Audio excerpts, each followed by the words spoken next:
This week's blog post is on the Worcester Art Museum. It's European Portraits Part 2. For more on the Worcester Art Museum, see last week's post. This series of posts looks at some of the WAM's portraits from Europe and then some of its portraits from the US, not room by room, but in chronological order. So this week, we are looking at 5 Dutch portraits of the 17th century.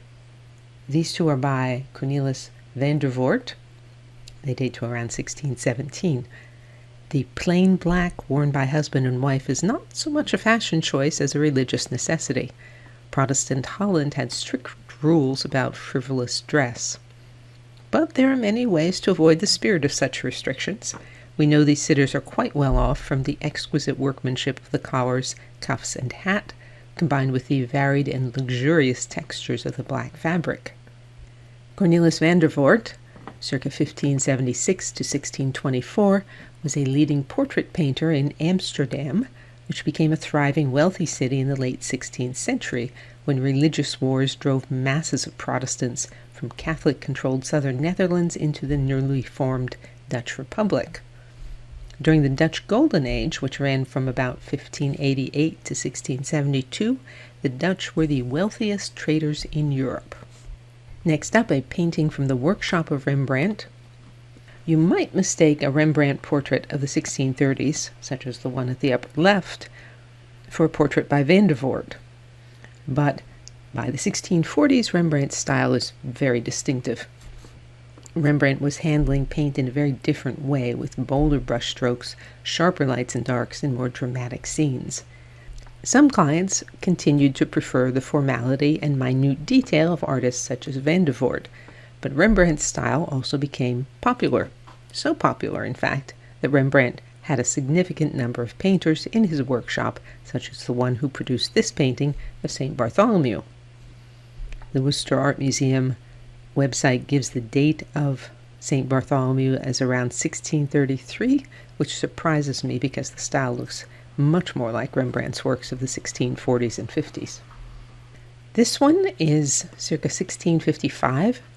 It's by Franz Halls. Halls, circa 1581 to 1666, was the leading portrait painter in Haarlem. He's my favorite among the Dutch painters, mostly because his figures tend to be far more lively than those in most Dutch portraits. This cheerful fellow is Frans Post, an artist already famous for painting the first landscapes of the Americas. His scenes of Dutch Brazil, which stretched from Maranhão to Pernambuco, were based on a visit there in the 1630s. There's an example at the upper right. Isn't it interesting that it took more than a century for artists to begin painting the New World landscapes? But then we haven't yet sent an artist to the moon, have we? Priorities. And the last one for this week, from 1662. Franz van Mers the Elder, 1635 to 1681, was a leading Dutch painter in Leiden. Most of his paintings are genre scenes, which means scenes of everyday life, executed in meticulous detail, like that of his contemporary Jan Steen. Steen, maybe. I don't speak Dutch. Van Mers the Elder preferred to work on a small scale.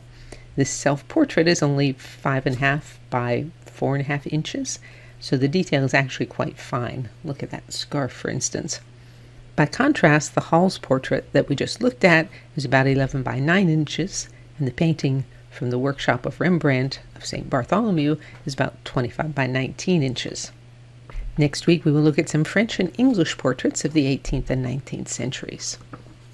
A word on why I'm doing this particular series. For the Resurrecting Romanticism Conference in October 2023, I'm working on a talk about art at the 1893 Chicago World's Fair, also known as the Columbian Exposition. One of the questions I'll be addressing is why the organizers of the conference and the painters whose works appeared there were so very keen to surpass the buildings and exhibitions of the 1889 Paris World's Fair. As background, this series of posts is a quick overview of European portraits from the Renaissance to the 19th century, and then we'll look at American portraits. If the history of Western painting interests you, you should check out my Innovators in Painting, a 140-page survey focusing on innovations that gave painters more power to make their viewers stop, look, and think about their paintings. DianeDurantewriter.com has hundreds of posts on sculpture, painting, architecture, and my other obsessions. To join the Sunday Recommendations email list, visit the URL that's on the screen or email me. And you can say, "Well done, Diane," or support my work and receive rewards by means of the tip jar on DianeDurantewriter.com. As always, thank you for listening.